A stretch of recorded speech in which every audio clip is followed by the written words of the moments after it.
الحمد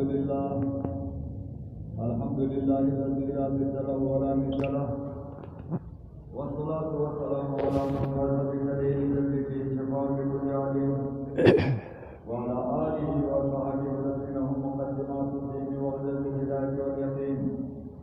أما بعد، فأعوذ بالله من الشيطان الرجيم. بسم الله الرحمن الرحيم. قل إن كنتم تحبون الله فاتبعوني يحببكم الله ويغفر لكم ذنوبكم. قال النبي صلى الله عليه وسلم: كل أمتي يدخلون الجنة إلا من أبى.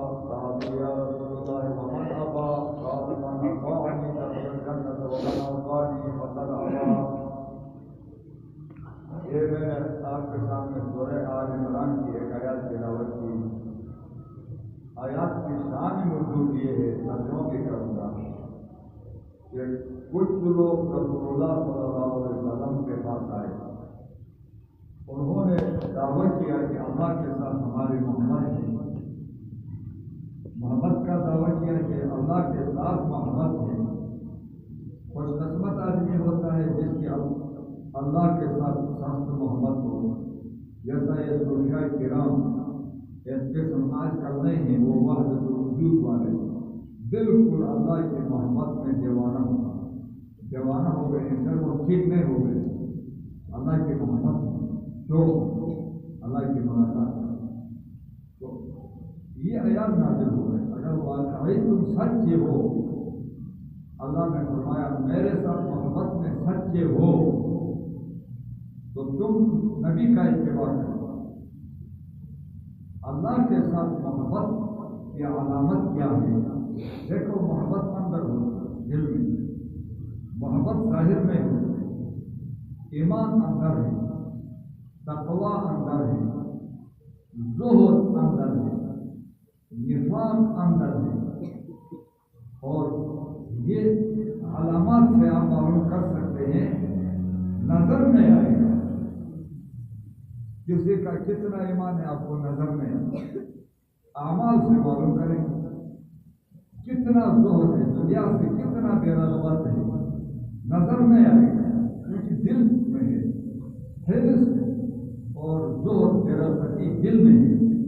علامات سے معلوم کر سکتے. نفاق بھی نظر میں آتا ہے، علامات سے معلوم کرتا ہے. تو دعوت کیا اللہ کے ساتھ محبت کا، تو آیات نازل کی اللہ نے. اے نبی، ان لوگوں سے کہیں اگر تم سچے ہو، اللہ کی محبت میں سچے ہو تو میرا نبی کا اتباع کرو. نبی کا اتباع کیا تم خود بخود اللہ کے محبوب بن جاؤ اور میں تمہارے گناہ بھی معاف کروں گا. جب تک نبی کا اتباع نہیں کرتا ہے تو اللہ کا محبوب نہیں ہوتا. اللہ کا محبوب، اللہ جس اس شخص کو محبوب ہوتا ہے، اللہ کے ساتھ محبت کی علامت اور دلیل یہ ہے کہ وہ نبی کا اتباع کرتا ہے، نبی کے ساتھ محبت. یہ دونوں قرآن میں اکٹھے آتے ہیں. حب اللہ حب النبی، اتباع النبی اتباع اللہ، اطاعت اللہ اطیع اللہ و اطیع الرسول اکٹھے آتے ہیں. یہ لازم ہے. کہتے ہیں اللہ کے ساتھ جس کی محبت ہو وہ نبی کا اتباع کرتا ہے، اور نبی کے ساتھ جس کی محبت ہو وہ صحابہ کا اتباع کرے. قرآن کے ساتھ محبت کرتا ہے.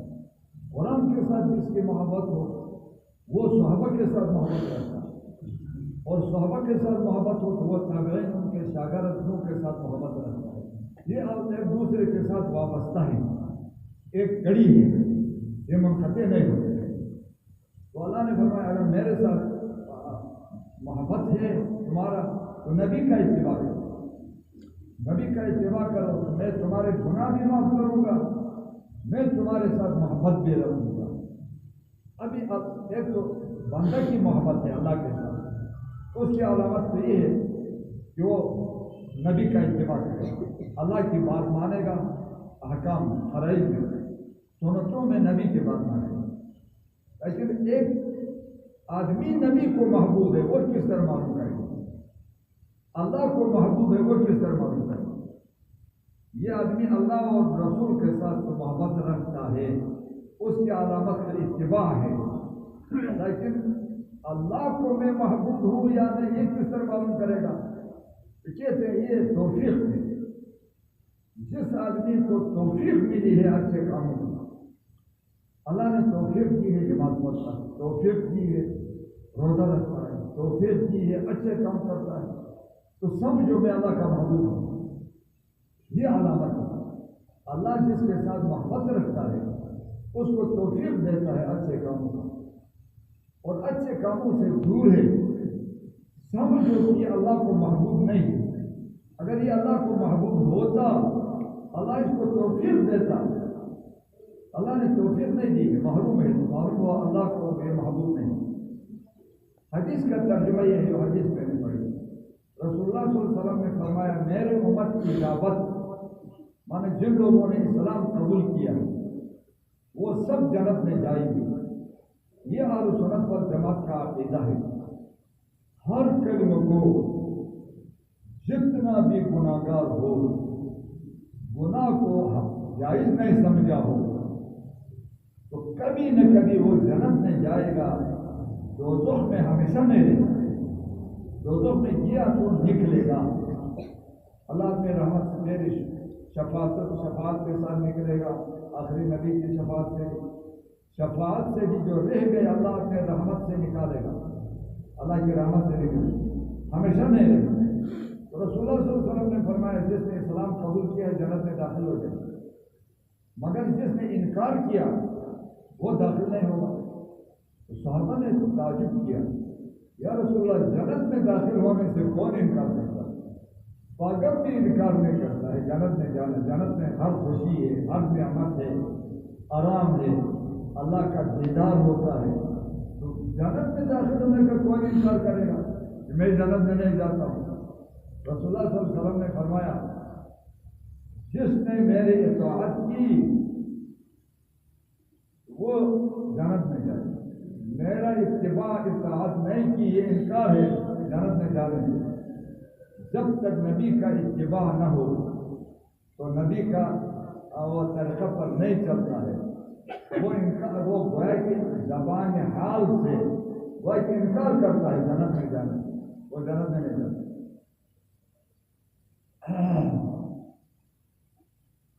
اور دوسری آیت ہے سورہ ممتحنہ کی، لقد کان لکم فی رسول اللہ اسوۃ حسنہ. بے شک ہے تمہارے لیے رسول اللہ صلی اللہ علیہ وسلم کے اتباع میں، رسول اللہ کے اتباع میں اچھی خصلت. رسول اللہ کے اتباع میں سب سے اچھی خصلت انسان میں کون سی ہے؟ وہ خصلت اچھی ہے جس میں وہ اس خصلت میں اتباع نبی ہو، وہ خصلت اچھی. لمن کان یرجو اللہ والیوم الآخر، اس کے لیے رسول اللہ کا اتباع اچھی خصلت ہے کہ وہ امید رکھتا ہے، یقین رکھتا ہے اللہ سے ملنے کا، اور آخرت کے دن پر امید ایمان بھی لاتا ہے. وَمَن يَتَوَلَّ، جس نے روگردانی کی، اعراض کیا، رسول کا اتباع نہیں کرتا ہے، یا غم میں یا خوشی میں یا قول میں یا فعل میں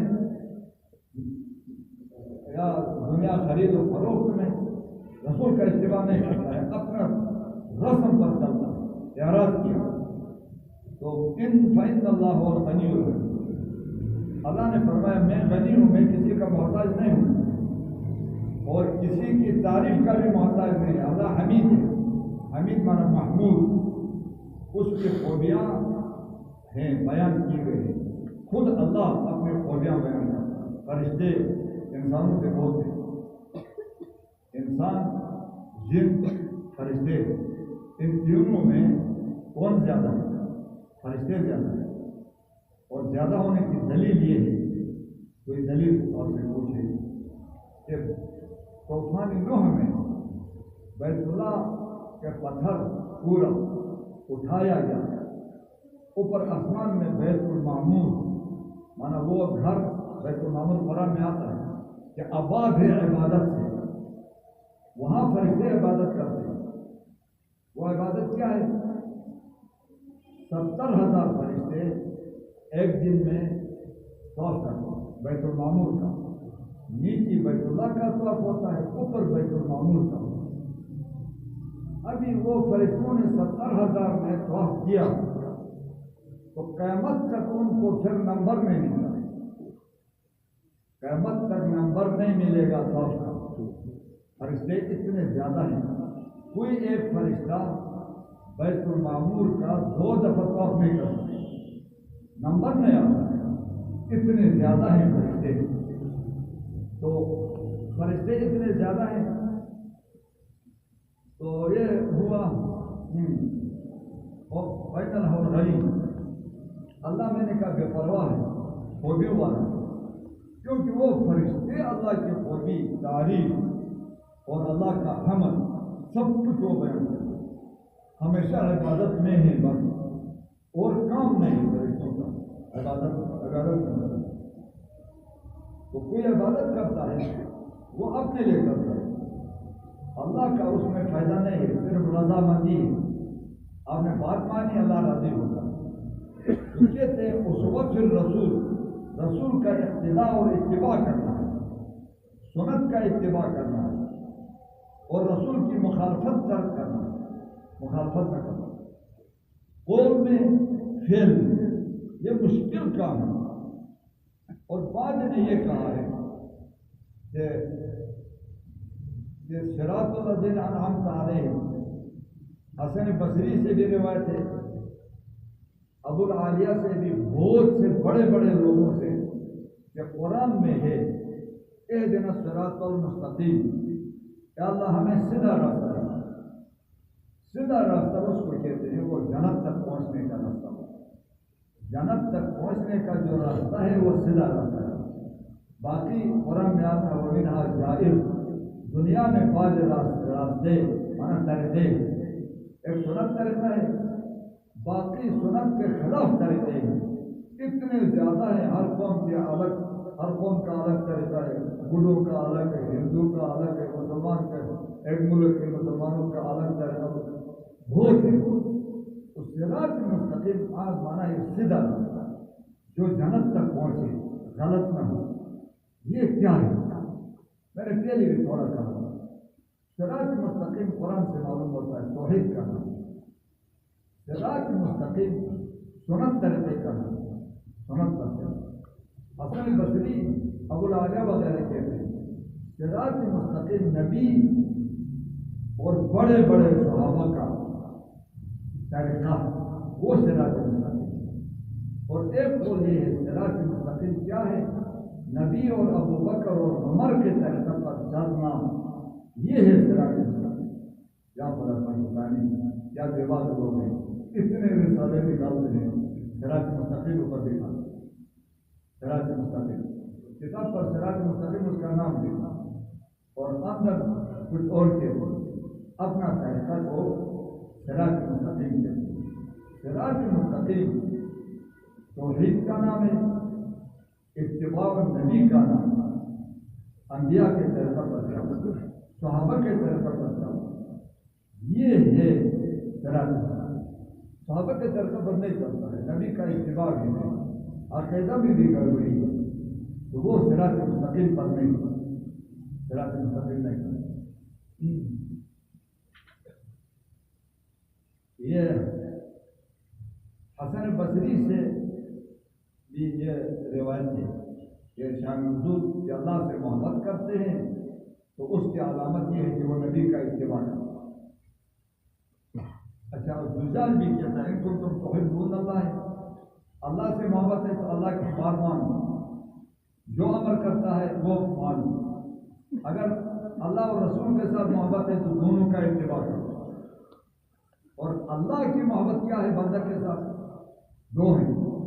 ایک یہ ہے اللہ معاف کرتا ہے, اللہ کی محبت ہو اپنے بندے کے ساتھ تو ایک علامت یہ ہے اس کا گناہ معاف کرنا, غلطی اس کا معاف کرنا. دوسری علامت یہ ہے کہ ان پر رحمت کرنا, احسان. تیسری علامت یہ ہے اس کو توفیق دیتا ہے, بس آسان ہوتا ہے اس کے لیے نماز پڑھنا, دین کا کام آسان. اور الحب من اللہ عصمت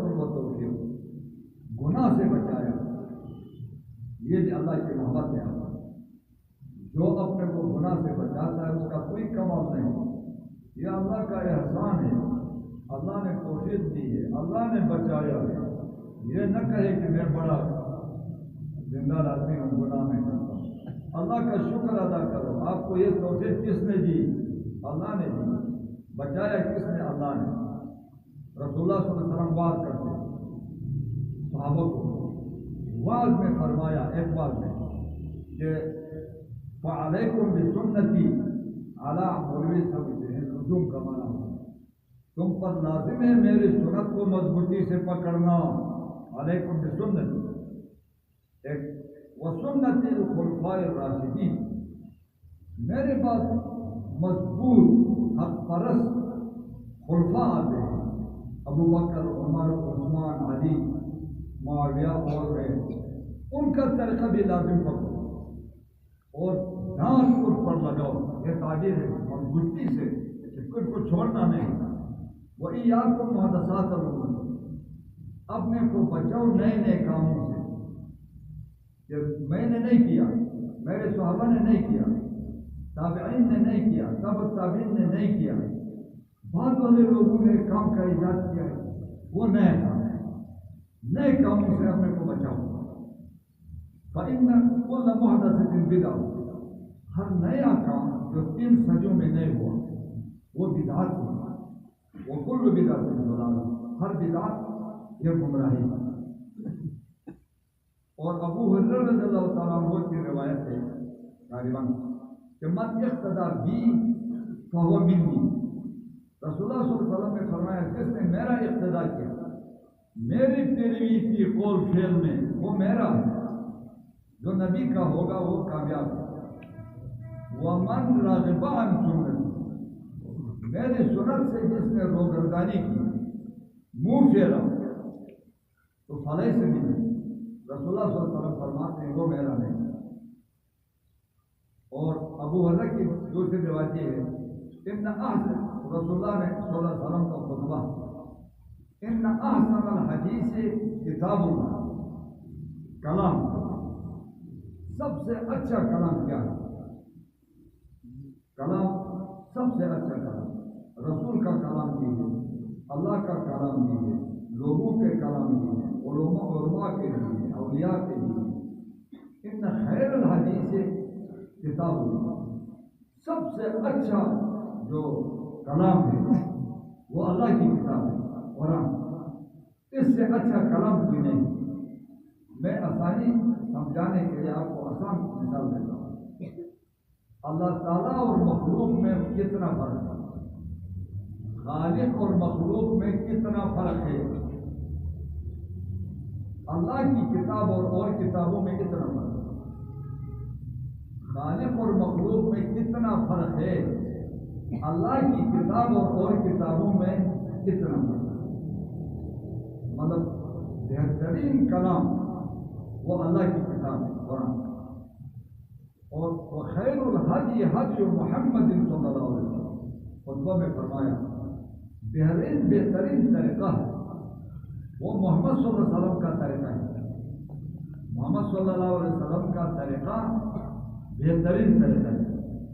اور مختلف لوگوں کے مختلف طریقے ہوتے ہیں, لیکن آپ بہتر طریقہ پر چلنا چاہتے ہیں وہ محمد صلی اللہ علیہ وسلم کا طریقہ ہے. وہ شر الامور, سارے کاموں میں زیادہ برا محدثات ہوا, دین میں نئے نئے کام لوگ پیدا کرتے ہیں, وہ برے کام ہیں. نئے نئے شر الامور محدثات, سارے امور میں برے کام ہیں, وہ نئے کام ہیں جو صحابہ نے نہیں کیا, تابعین نے نہیں کیا, تابع تابعین نے نہیں کیا, 4 ائمہ نے نہیں کیا, بعد میں لوگ کرتے ہیں. وہ نئے کام ہیں. اس میں ثواب سمجھتا ہے بدعت ہے, رسم کے طور پر کرتا ہے, ثواب نہیں سمجھتا ہے, دین نہیں سمجھتا ہے, تو کہتے ہیں رسم اور بدعت میں یہ فرق ہے. نیا کام ثواب کی نیت سے کرے تو بدعت ہوگا. نیا کام اپنا رسم کے طور پر کرتا ہے تو رسم کے طور پر نیا کام کرتا ہے تو رسم. ہر ملک کے الگ الگ رسوم ہوتے ہیں, مکہ والے دین نہیں مانتے، دین نہیں مانتے تھے۔ دین نہ ماننے کے بہت مانع تھے، وجوہات بہت تھے۔ ایک وجہ یہ بھی ہے ہم نے وجدنا آباءنا علی امت، رسول اللہ صلی اللہ علیہ وسلم نے صفا کی ڈھیری پر جمع کر کے دعوت دے دی۔ وہ کہتے تھے انا وجدنا آباءنا علی امت، ہم نے باپ دادوں کو ایک دین پر، ایک طریقہ پر پایا ہے، ابھی ہم اس کو نہیں چھوڑ سکتے۔ ایک معنی یہ ہے، مختلف لوگوں کے لیے مختلف معنی۔ عام لوگ باپ دادوں کا رسم نہیں چھوڑ سکتے، اس لیے ایمان نہیں لایا، کیونکہ ایمان لایا تو باپ دادوں کا رسم چھوڑنا پڑتا۔ اور یہود نصارہ میں بہت ایسے مولوی اقتدار نہیں چھوڑ سکتے، اپنے چندہ اور مذاہب مقرر تھے مولویوں کا، وہ نہیں چھوڑ سکتے، تو ایمان نہیں لا سکتے اس وجہ سے۔ اور کوئی یہ رسم ہے، وہ آپ باپ دادے کے رسم سے تابع ہوا، ابھی دن سے معلوم ہوا۔ تو مسلمان وہ ہوتا ہے سب کچھ اپنا رسم، باپ دادوں کا رسم سب کچھ کیا۔ وہ مشرکین مکہ کا جو باپ دادے کا طریقہ تھا، وہ باپ دادے رسول اللہ کے بھی تھے، رسول اللہ صلی اللہ علیہ وسلم کے بھی وہ باپ دادے تھے۔ رسول اللہ صلی اللہ علیہ وسلم نے ابو طالب چاچا کا طریقہ چھوڑا، عبد المطلب دادا کا طریقہ چھوڑا، آگے جتنے بھی بڑے ہیں ان کا طریقہ چھوڑا، اللہ نے جو طریقہ دکھایا تھا اس پر چلا۔ تو صحابی کہتے تھے اپنا باپ دادے کا دین چھوڑا، اور دیکھو نئی دین اپنے سے بنایا۔ یہ تو رسم دین میں داخل ہونے کے لیے ایک معنی ہوتی ہے، بدعت بھی ایک معنی ہوتی ہے۔ اس لیے صحابہ بدعات سے بہت دور ہوتے، انتہائی دور ہوتے تھے بدعات سے۔ اور کسی کے متعلق اگر وہ خبر بات پہنچی کہ فلاں نے ایک کام نیا کیا جو رسول اللہ کے زمانے میں نہیں تھا، تو اس کو سلام نہیں کہتے کہ آپ نے نیا کام کیا۔ ایک صحابی نے دوسرے کو دعوت دی، دعوت قبول کرنا سنت بشرطے کہ وہاں غیر شرعی کام نہ ہو، حرام مال نہ ہو۔ آپ کو معلوم ہے حرام ہے تو نہ جاؤ، غیر شرعی کام ہوتے ہیں تو نہ جاؤ۔ وہ تو صحابہ کا زمانہ تھا، گناہ کا سوچ بھی نہیں، دعوت دے دیا، اس کے گھر کے قریب کیا تو گھر کے دروازہ پر پردے ہیں، کھڑکیوں میں پردہ دینا۔ اس نے کہا رسول اللہ صلی اللہ علیہ وسلم نے پردے اس پرستی حرام پردے لٹکانے سے تو منع کیا، آپ نے یہ پردے کیوں لٹکائے؟ تو اس نے کہا میں ہٹاؤں گا، کہا نہیں آتا ہوں۔ رسول اللہ صلی اللہ علیہ وسلم نے منع کیا تھا پردے اس پرستی نہ کرو، پردے لٹکا کر خوبصورتی نہ کرو، آپ نے کیا ہے، میں نہیں آ سکتا، اس کے گھر میں نہیں کیا۔ کہا یہ غیر طریقہ، ایک پردہ لٹکایا تھا اس کو۔ اور وہ حسن بن ابی الحسن رضی اللہ تعالیٰ کو کہتا ہے عمل قلیل، تھوڑا عمل فی سنت، سنت کے موافقت میں تھوڑا عمل بھی خیر بہت بہتر ہے من عمل کثیر فی بدعت، بدعت میں اور رسم میں بہت عمل کرنے سے بھی سنت کے مطابق تھوڑا عمل کرو، وہ بہتر ہے، وہ قبول ہوتا ہے۔ صحابہ نے حج کرتے تھے، طواف کرتے تھے، عمرہ کرتے تھے، کچھ دین میں کچھ چھوڑا نہیں ہے۔ علماء رحمت کے سبب میں اتنی کوشش کی ہے، کوئی مباح کام بھی صحابہ سے یا نبی سے یا تابعین سے مباح کام بھی صادر ہوا ہے، غیر اختیاری کام بھی صادر ہوا ہے، جہاں پیشاب کے لیے بیٹھے ہیں وہ بھی ضبط کیا۔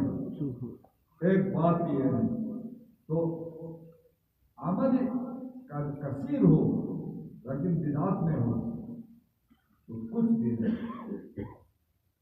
قرآن میں آیا ان الحسنات یذہبن السیئات، نیکی کرو گناہ مٹ جاتا، یہ خدا کا قانون ہے، نیکی غالب اور برائی سیاح مغلوب ہے، نیکی کرو وہ مٹ جاتی ہے، لیکن دو گناہ بہت برے ہیں، وہ حسنات کو مٹاتے ہیں، ایک شرک ایک بدعت۔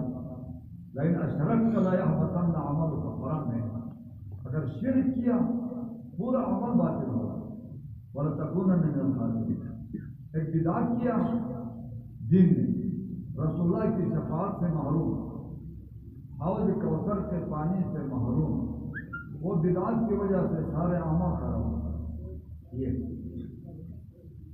حذیفہ رضی اللہ تعالیٰ عنہ کا قول پہلے بھی کئی دفعہ میں نے بیان کیا کہ وہ کہتے ہیں کہ جو عبادت صحابہ نے نہیں کیا ہے نہ کر۔ اور ایک اور صحابی کا قول کہ اس امت کے آخری لوگ جیسا ہم ہیں وہ اس طریقے سے کامیاب ہو سکتے ہیں جس طریقے پر اس امت کے پہلے لوگ تھے۔ اس امت کے پہلے لوگ کون ہیں؟ صحابہ ہیں۔ صحابہ کس طرح کامیاب ہوئے؟ رسول اللہ کی ہدایات پر عمل کرنے کی وجہ سے، سنت پر عمل کر کے کامیاب ہو گئے۔ آخر قیامت تک بھی لوگ وہ کامیاب ہوں گے کہ انہوں نے بھی رسول اللہ کے ہدایات پر چلے اور سنت کا اتباع کیا۔ اگر کوئی کہے وہ تو صحابہ کا دور تھا، وہ اتباع کر کے کامیاب ہو گئے، ابھی ہمارے لیے کامیابی اور چیزوں میں کامیابی سمجھتا ہے، جھوٹ ہے۔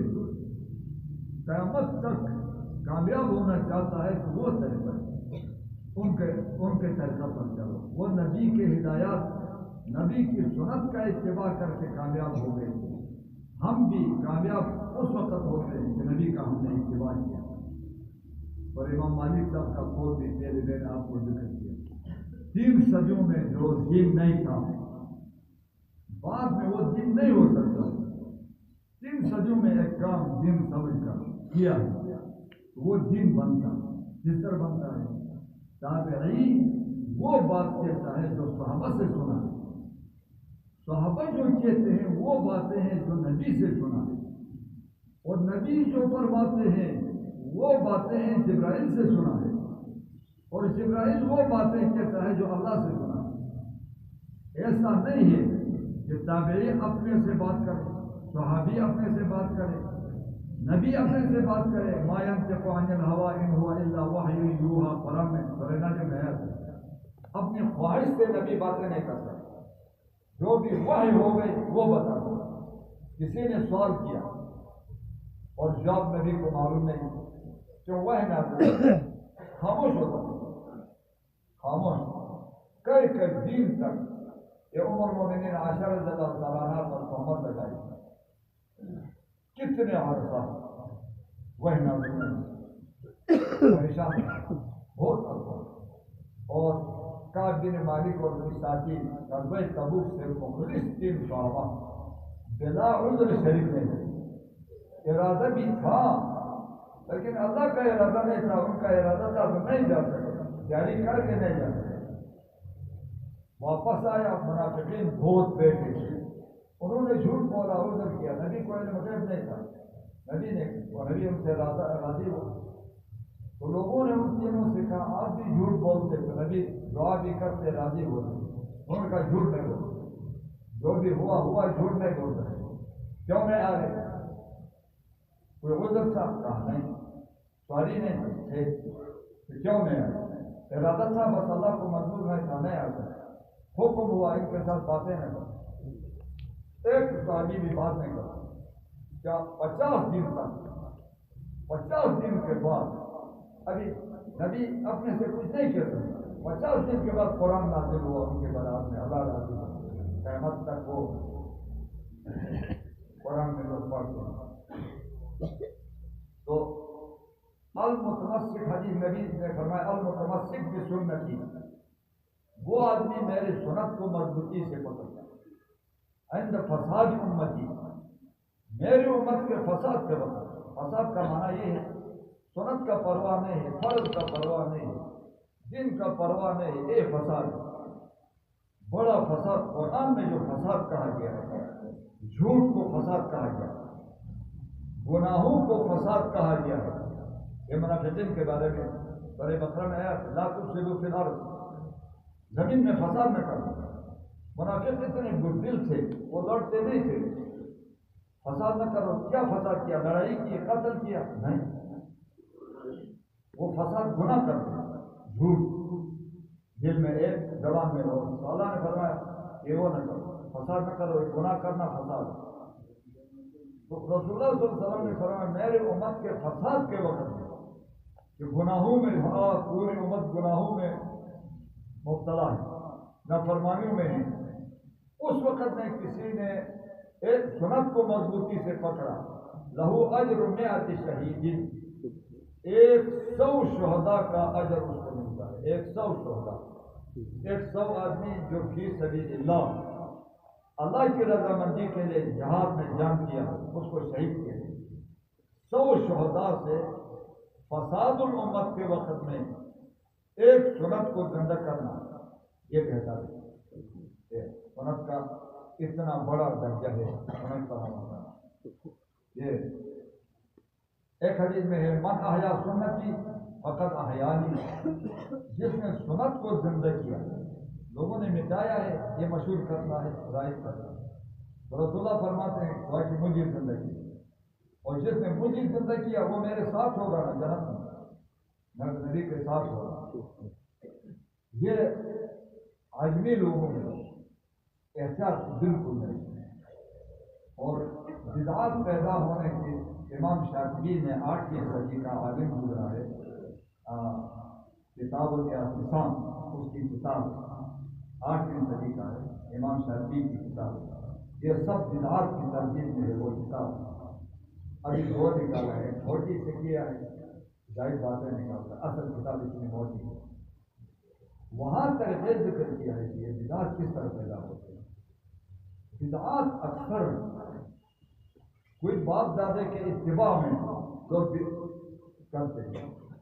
کوئی اپنے گاؤں والوں کو، ایک آدمی مندر منورہ میں وہ بدعتی آدمی تھا، جوان تھا، جوانوں کا ذہن تھے. اس نے وہاں مولویوں کا اردو میں بیان سنتے سنتے وہ ثابت کیا وہ ہم تو غلط کرتا تھا. تو وہ میرے پاس آیا، عجب کرتا کہا کہ ہمارے ہم طریقہ غلط ہے. تو میں نے کہا آپ جا کر سنت پر عمل کریں. کہا گنجائش نہیں، پوری قوم بدعات میں مبتلا ہے، میں اکیلا اگر مخالفت کروں تو ہم سے بائیکاٹ کریں. دل میں بس خود عمل کریں گے، ظاہر نہیں بتا. تو کوئی باپ دادے کا تعلق، کوئی مولوی اپنے سے پیٹ کے لیے مولویوں نے بنائی باتیں نہیں ہوتی، بوڑھوں نے بنایا اور عورتوں نے بنایا اور بہت باتیں ہیں. اتنی باتیں شریعت صاحب نے سب ذکر کیا ہے کہ جتنا دین ہے اس سے دگنا حصہ لوگوں نے اپنے سے بہت بنایا. اب یہ جو رجب کا مہینہ گزرا، اب بھی رجب کا مہینہ ہے، شعبان شروع نہیں ہے، 1-2 دن ہے شعبان کا. شعبان ہے نہیں، وہ تو فروری کو ہے. شعبان کا 9-10 ہے. یہ جو پہلے رجب کا مہینہ گزرا 27 رجب میں لوگوں میں مشہور ہے، پورے لوگوں میں کہتے ہیں یہ شب معراج 27 رجب. تو دن کو روزہ بھی رکھتے ہیں اور شب معراج مانتے ہیں. حالانکہ یہ بات بہت بڑی جھوٹ ہے. کیوں جھوٹ ہے؟ کسی تاریخ کی کتابوں میں نہیں ہے، اور تاریخ میں اس لیے نہیں ہے، شب معراج کی تاریخ اس لیے نہیں ہے. اسلامی تاریخ کا ابتدا ہجرت سے ہے. شب معراج مکہ میں ہوا تو ہجرت بعد میں کیا، وہاں سے تاریخ اسلامی تاریخ کا ابتدا ہجرت سے. بخاری میں ہے صاف واضح. تو اسلامی تاریخ کے بہت ایوز ہے، نبی کی ولادت سے کیوں نہیں کیا، نبی کی موت سے تاریخ کیوں نہیں کیا، اور نبوت سے کیوں نہیں تاریخ شروع کیا، وجہ بیان کی ہے. ہجرت سے تاریخ. تو ہجرت سے پہلی جو باتیں تھیں ان کی تاریخ نہیں ہے اسلام میں. ابھی شب معراج ہجرت سے پہلی ہے، اس کی تاریخ کسی صحیح روایت میں نہیں ہے کہ کون سی تاریخ میں شب معراج ہوا۔ شب معراج قرآن سے ثابت ہے، قرآن سے ثابت ہے اور سارے مسلمان متفق ہیں، لیکن تاریخ کا صحیح روایت میں ذکر نہیں۔ اس لیے بڑے بڑے مدارس میں جاؤ، بڑی بڑی مساجد میں جاؤ، جو موحد لوگ ہیں وہ بورڈ پر لکھتے ہیں خبردار شب معراج کی تاریخ تعین نہیں ہے، اپنے سے تعین نہ کرو، بدعات نہ کرو۔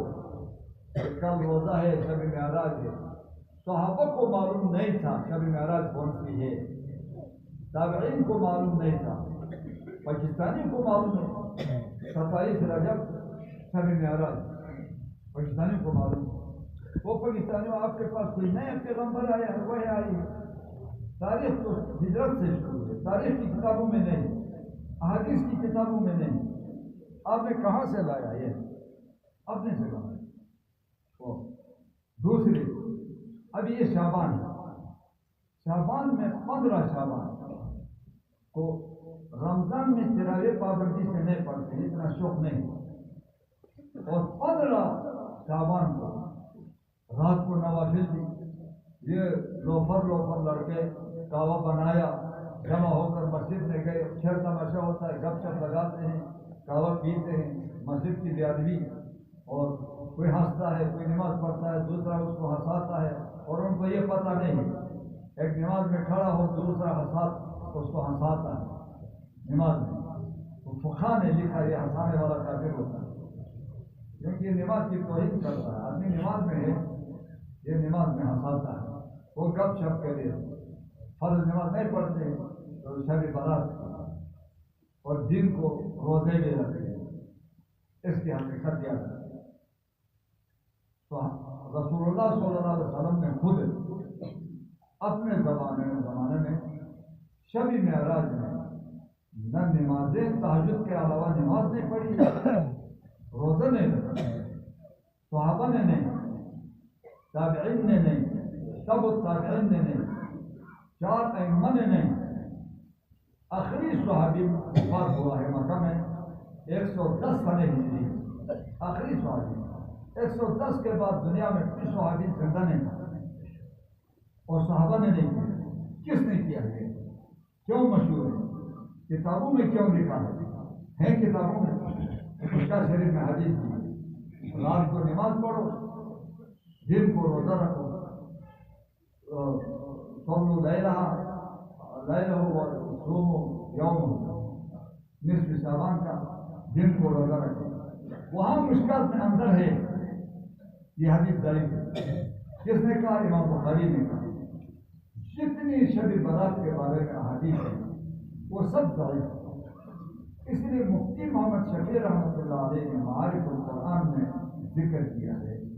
مفتی محمد شفیع کا حوالہ اس لیے دیتا ہوں، بہت نے کہا ہے لیکن وہ بہت معتدل مقبول ہے، تقی عثمانی صاحب کا بات۔ اس نے کہا سلف میں اختلاف تھا کہ شب برات کی کوئی فضیلت ہے یا نہیں، تو بہت سے بزرگوں نے، بڑے علماء نے انکار کیا کہ شب برات کی فضیلت نہیں۔ پستانی پڑھ دیتے اور پٹھان بھی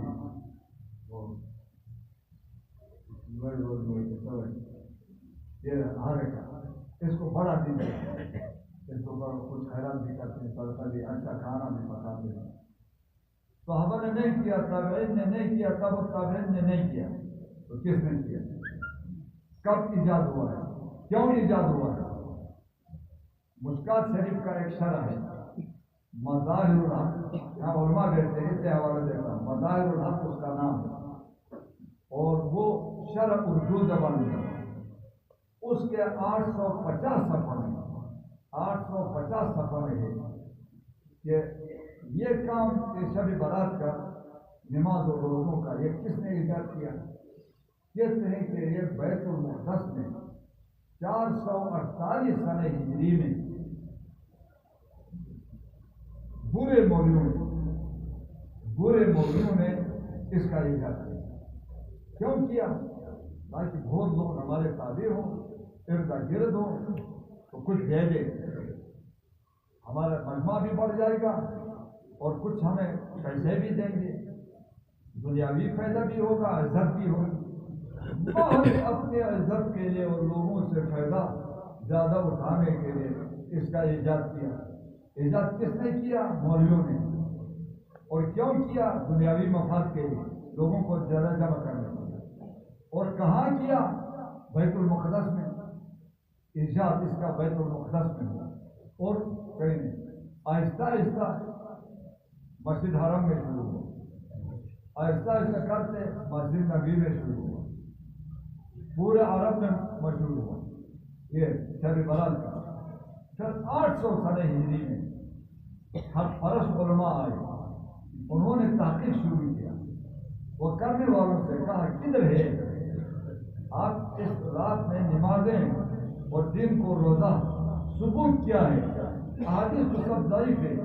تقی صاحب نے دروس ترغیبی کتاب ہے، اس میں لکھا ہے یہ حدیث موضوعی ہے کہ رات کو نماز پڑھو دن کو روزہ رکھو، موضوعی حدیث ہے۔ امام غزالی کہتا ہے نماز اور روزہ کی جو حدیث ہے نصف شعبان میں، یہ حدیث باطل ہے، موضوعی، کسی نے اپنے سے بنایا، یہ اپنے سے بنایا۔ بعض علماء نے دیکھا یہ روایت بولتے، اس کے بارے میں احادیث بولتے ہیں، اگرچہ سب ضعیف ہے، روایت زیادہ ہونے کی وجہ سے کہتے ہیں فضیلت ہے تو ہے، لیکن فضیلت ہے تو کیا کرے گا؟ جو عام دنوں میں تہجد پڑھتا ہے وہ ہے، تہجد سے زیادہ عبادت نہیں ہے، جن کو روزہ بھی نہیں ہے، یہ باتیں ثابت نہیں، بالکل یہ اپنے سے بنایا۔ رسول اللہ صلی اللہ علیہ وسلم کا اتباع میں نے ذکر کیا، شاطبی نے لکھا ہے اتباع فعل میں بھی ہے، اتباع ترک میں بھی ہے۔ اتباع کیا ہے؟ جو کام کیا ہے وہ کرو، وما آتاکم الرسول فخذوہ، جو نبی نے دیا ہے اس کو مضبوطی سے پکڑو، وما نہاکم عنہ۔ ایک سنت فعلی، ایک سنت ترکی۔ سنت ترکیز کو کہتے ہیں، فعلی سنت کس کو کہتے ہیں؟ جو کام نبی نے کیا ہے کرو، وہ فعلی سنت ہے۔ جو کام نبی نے نہیں کیا ہے، ترک کیا ہے، آپ پر بھی لازم ہے آپ ترک کریں گے۔ جب نبی نے نہیں کیا ہے، صحابہ نے نہیں کیا ہے، تابعین نے نہیں کیا ہے، صحابہ تو 110 کے بعد کوئی صحابی نہیں تھا، 150 سال ہجری میں اکثر بڑے تابعین بھی دنیا سے گئے تھے۔ 448 میں اس بدعت کا ایجاد ہوا، پھر عرب ممالک سے ختم ہوا، حق پرست علماء نے تحقیق کیا کدھر ہے کدھر ہے، دکھاؤ دکھاؤ تو نہیں، کسی نے نہیں دکھا سکا تو ختم ہو گئے۔ اور عجم میں وہ ہیں، اور مولوی ممبر سے آج تحقیق کرتے ہیں۔ اس شہر میں اکثر ایسے ہیں جنہوں کو تحقیق نہیں، کتابیں نہیں دیکھتے ہیں، کہتے ہیں ابھی تک کہا ہے، ابھی لوگ کہیں گے فیل کیوں نہیں کہا، تو پھر ہم کیا جواب دیں گے؟ خدا سے جو ڈرتا ہے وہ کبھی یہ نہیں کہے گا ابھی تک میں نے رد نہیں کیا ہے، ابھی رد کیا تو لوگ ناراض ہوں گے۔ خدا سے ڈرتا ہے تو وہ خیال نہیں کرتا ہے لوگوں کا، اور کیوں ابھی تک میں نہیں کہتے تھے، ابھی کیوں کہا؟ ابھی تک معلوم نہیں تھا، ابھی میری کتابوں میں دیکھا، ایک کتاب نہیں، یہ الرشید کے رکھنے والے کا جو بانی ہے رشید احمد گلیانوی، اس نے تو لکھا ہے اس رات میں شیعہ جمع ہو کر، شب برات اس لیے کہتے ہیں، شیعہ اس رات میں جمع ہو کر صحابہ سے تبرہ کیا، شیعوں نے بنایا، تو اس رات میں صحابہ سے تبرہ اور یہ وہ کرتے، تو اس کے ابھی 2-3 دن میں، وہ 3-4 دن میں وہ رات آ گئی۔ میں نے اپنا ذمہ فارغ کیا، اس رات میں نماز کی حدیث موضوعی ہے، دن میں روزہ رکھنے کی حدیث بھی موضوعی ہے۔ ایام 20 کا روزہ کوئی رکھنا چاہتا ہے عادی ہے، 3 دن کا رکھے، وہ روزے 3 رکھے، اور رات کو نماز تہجد نماز ہے، تہجد نماز کے علاوہ نماز نہیں ہے، یہ کوئی کرتے ہیں تو اس کو صاف سمجھتے ہیں، تو شاطبی میں لکھا ہے اب اعتصام میں بدعت تھا، اور بدعت کبھی بری، اللہ بچائے تو